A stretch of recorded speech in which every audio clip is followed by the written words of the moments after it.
Y en este momento vamos a dar paso a nuestra invitada del día. Se trata de Nadia Donoso, quien es la gestora de comunicación estratégica de CEPAM. Vamos a hablar acerca del mapa de femicidios de Ecuador. Hay nueva data, hay nuevos hallazgos y queremos justamente socializarlos con ustedes, amigos. Bienvenida, Nadia, a este tu espacio Voces y Opiniones. Buenos días también a quienes nos escuchan. Muy agradecida de este espacio y la organización también. Muchas gracias, Nadia. Hemos conocido que recientemente han difundido justamente el mapa de femicidios de Ecuador. Sabemos que esta es una cruda realidad que estamos enfrentando a diario, no es algo nuevo, pero sin embargo existen novedades, ¿no? Respecto incluso a que cada vez se suman a estas cifras también niñas y adolescentes. Sí, así es. Además de eso, quiero resaltar que hay un 78% de los casos que fueron con armas de fuego. Y eso tiene que ver con la falta de control que existe por parte del Estado para la distribución, control y uso de armas. Es sumamente importante señalar que la mayoría de estas niñas y adolescentes que han sido víctimas, al menos 50, no necesariamente forman parte de los sistemas criminales o de los grupos de crimen organizado que están dentro de este sistema, que funciona también como un sistema de control, de opresión, sino que son usadas como botín de guerra. Es decir, los crímenes van para castigar al otro que sí forma parte de manera directa de estos grupos de crimen organizado. Y son quienes tienen acceso a armas, control, fuera del control estatal, por supuesto. Es decir, a las parejas, a las hijas, es decir, padres. Parejas, hijas, específicamente, en el caso de niñas y adolescentes. ¿Desde cuándo ustedes han empezado a hacer estas observaciones, estas mediciones y en general cuáles son las cifras que señalan en cuanto a la realidad del feminicidio en Ecuador? Claro, desde 2014 que se tipifica el femicidio como un delito en el Ecuador. La ley dice que el femicidio es por razones de poder, porque hay una relación directa entre el agresor y la persona. Es un ejercicio de poder porque el agresor, la persona que comete el delito, básicamente, en palabras sencillas, dice: esta persona no puede ser de nadie más, tiene que ser solo mía y por eso tomo su cuerpo. Así funciona un poco también el machismo, ¿no? Ejerce poder sobre otra persona, sobre su pareja específicamente, o para controlar lo que hace en su vida. Entonces, en términos de data, desde que el femicidio se tipifica como un delito, hay 2.391 casos, niñas, adolescentes y mujeres adultas. Y solo en 2025 hay 411 casos. De estos casos, 256 son dentro del sistema criminal, 137 son femicidios íntimos o familiares y sexuales y 18 transfemicidios. A esta data se incluyen 2 casos de mujeres desaparecidas en 2024 que sus cuerpos fueron hallados en 2025. O sea, más de 400 en lo que va del año. Es decir que las cifras van en aumento. Así es. Y estas son cifras nacionales. Estas son cifras a nivel nacional y su mayor ocurrencia es la provincia del Guayas. Y esto definitivamente está atado al problema de inseguridad que vivimos en la ciudad, en la provincia. En definitiva, sí, pero también está atado a una falta de prevención. Es importante señalar que no hay una prevención a la violencia machista específicamente. Lamentablemente estamos rodeadas y rodeados de información, no solamente en las redes sociales, información errónea que recrudece estas acciones por parte de las parejas, sino también hay una ausencia del Estado para prevenir la violencia. La relación en costos, creo que es importante señalarla, es de 10 a 1. Al Estado le cuesta 10 veces más atender lo que causa la violencia en las mujeres, niñas y adolescentes que prevenirla. Entonces hay un déficit muy importante en ello y por lo pronto no hemos visto que haya una prioridad para poder prevenir y dar información en escuelas, colegios, que es por lo general por donde se empieza, ¿no? A repensarse las masculinidades.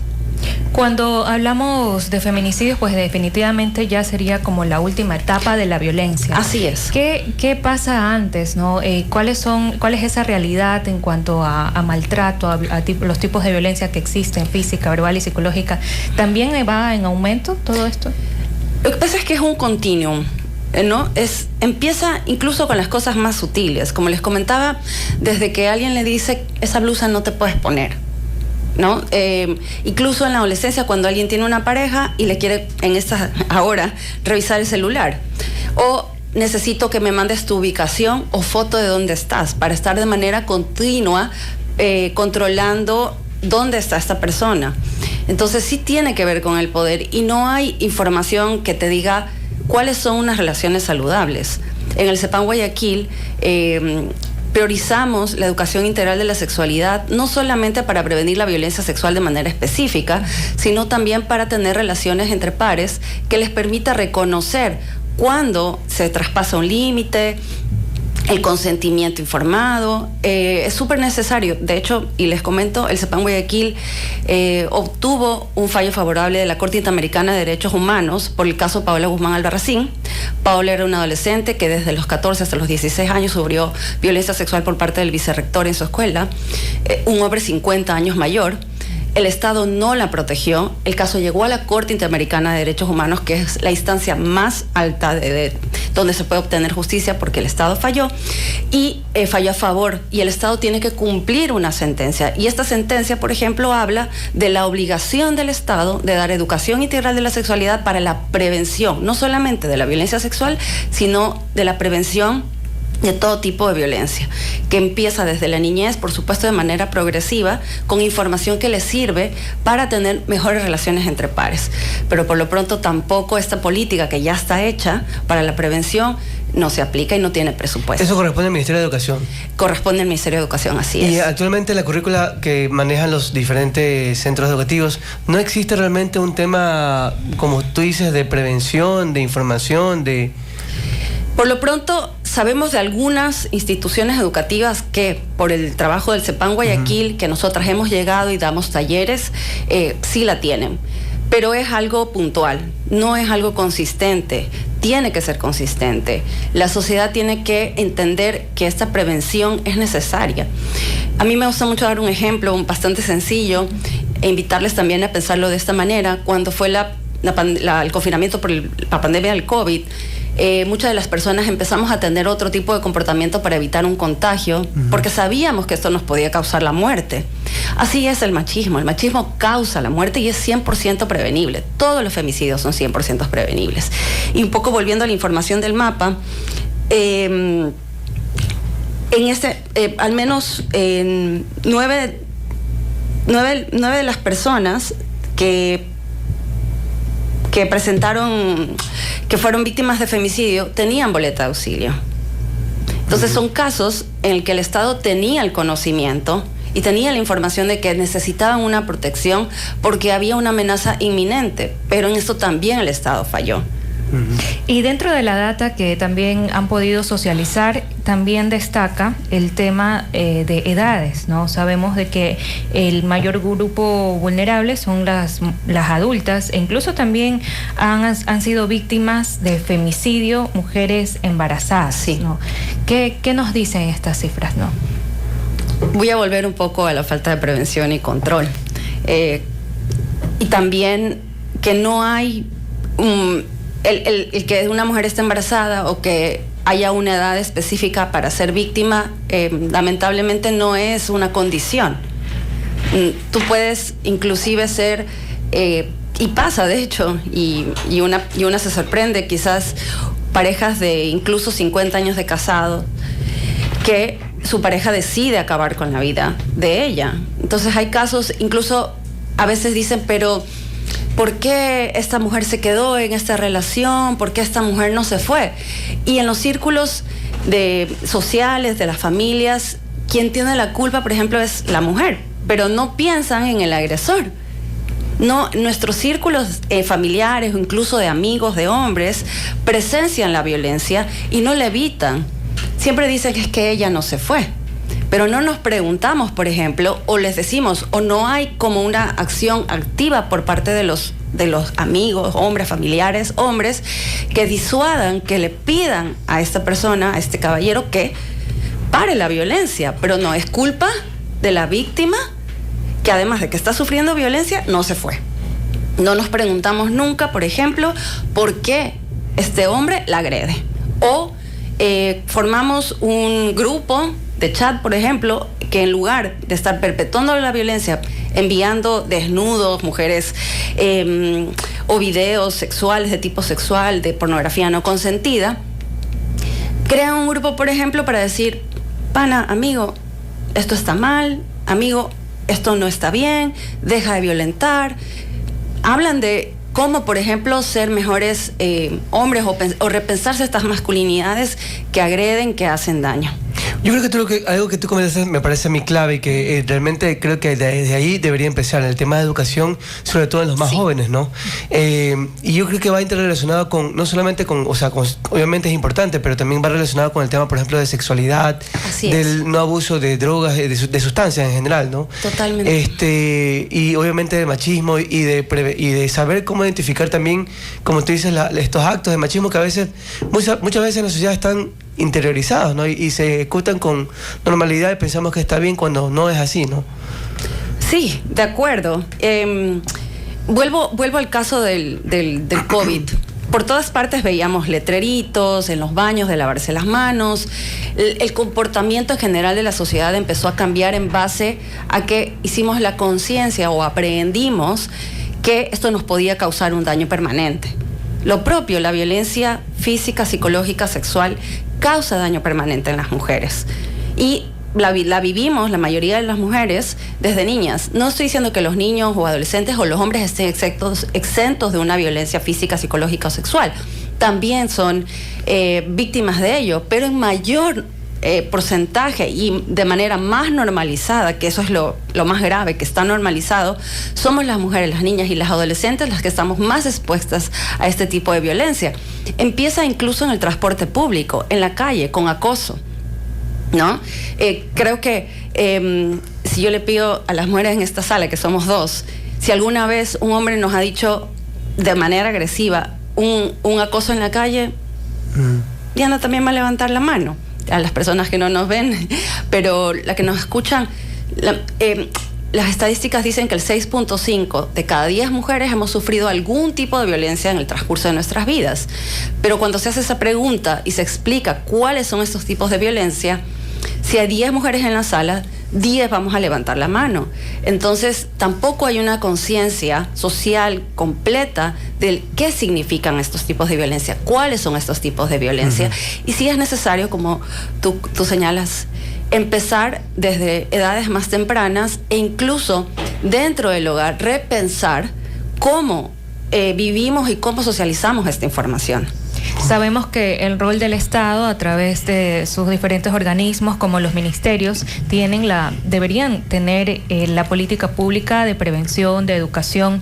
Sin embargo, pueden haber todavía algunas dudas de algunas mujeres que conozcan de algún caso, quizás ellas mismas estén siendo por algún momento víctimas de violencia.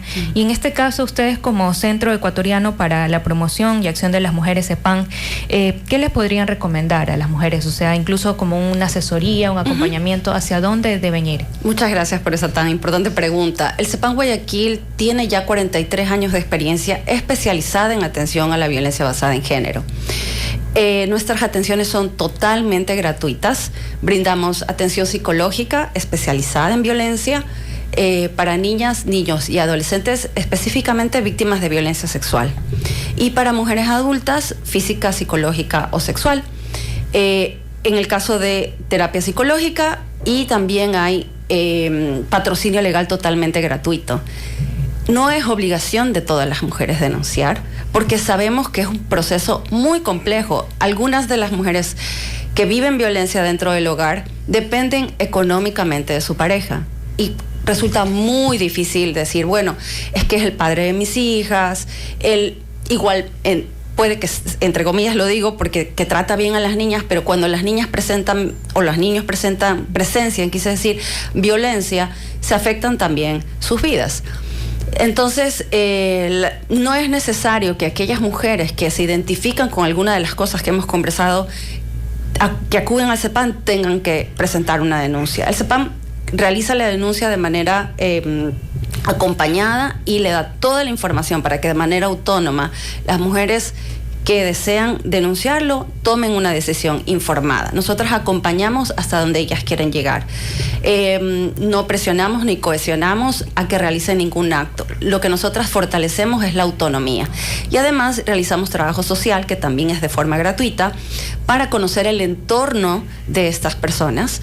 Es decir, les ayudamos también a salir de este círculo de violencia, encontramos espacios seguros dentro de su hogar y si, por ejemplo, vemos que hay una vulneración también económica, que están empobrecidas, que su situación es muy vulnerable, o socializamos con casas de acogida o con algún organismo del Estado para que puedan atender cuáles son estas necesidades que tienen. Les voy a dar el número de teléfono. Es el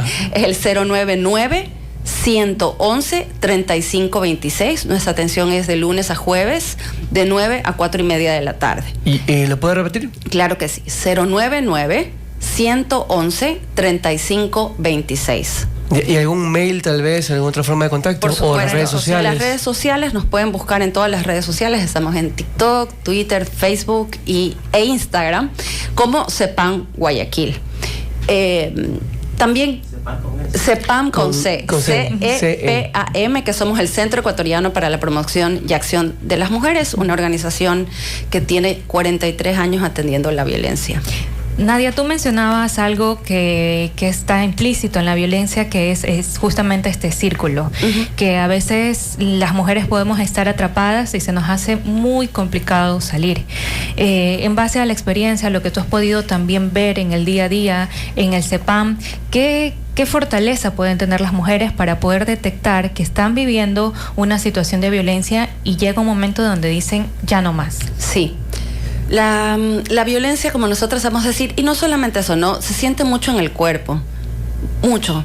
Incluso a veces cuando una pareja que hayamos tenido nos levanta la voz, nos empiezan a sudar las manos, nos duele un poquito el estómago, hay una sensación corporal, ¿ya? Y que luego se empieza a somatizar. Puede ser que nos duela la cabeza, estemos enfermas, se nos bajan las defensas y el cuerpo siempre nos alerta. Ya, y todas las mujeres tenemos mucha sabiduría y también podemos aprender a escuchar y mirar cómo esto nos está afectando, escucharnos a nosotras mismas, confiar en nuestros instintos y saber que nunca van a estar solas. Siempre van a tener un lugar seguro en el CEPAM Guayaquil que las va a apoyar, que las va a recibir sin juzgarlas, que es muy importante que sepan que nadie las va a juzgar por cualquiera de las situaciones que hayan vivido. Como les comentaba antes, hay una presión social muy fuerte que culpabiliza a las mujeres. Y tenemos que entender también que nada de lo que nos sucede es nuestra culpa, ¿no? Que hay un sistema, lamentablemente, que normaliza que hayan este tipo de agresiones. Entonces, decirles que tengan la confianza, no solamente, si creen que el CEPAM ya es una cosa un poco exagerada, seguirnos en nuestras redes sociales, ver la información que compartimos, hablar con una amiga de confianza, contarle. Hablar es muy importante para poder saber si estamos siendo o no víctimas. Reconocer que somos víctimas de violencia no nos hace menores, ni nos hace menos. Creo que esto nos fortalece, como tú dijiste, ¿cuál es esta fortaleza que encontramos? Y la fortaleza creo que es hablar, salir adelante. Si no es por nosotras mismas, en ocasiones ver por nuestras hijas e hijos, que es muy importante. Porque una de las cosas que lamentablemente nosotras presenciamos es que en las hijas e hijos se puede repetir este patrón de violencia. Las mujeres tienen mayor tendencia a ser víctimas de violencia en el futuro en sus relaciones y los varones a ser los perpetradores. Entonces, no necesariamente la responsabilidad está en nosotras de acabar el círculo, sino también de nuestros familiares, de nuestros amigos hombres, cómo estamos mirando y qué acciones estamos tomando para detener este tipo de violencia. Entonces les invito no solamente a las mujeres, sino también a los hombres que nos están escuchando a repensar cómo se están vinculando con sus compañeros hombres que son agresores, a ponerles un alto también. Es importante empezar a migrar la responsabilidad que ocupan las mujeres en aquellos que la perpetúan. Y con esto esperamos haber aportado, así sea con un granito de arena, para poder sensibilizar a todas las personas, no solamente a las mujeres. Ya sabemos que también los hombres ocupan un rol fundamental en el tema de educación y prevención de violencia contra las mujeres. Y ya saben, también las puertas de CEPAM están abiertas para alguna asesoría, para alguna consulta. No duden en escribirles, siempre van a tener ahí un acompañamiento. Y Nadia, muchas gracias por haber estado acá. Un placer, y les agradezco muchísimo la escucha a ustedes, y el CEPAM también es su hogar para cualquier otro tema que deseen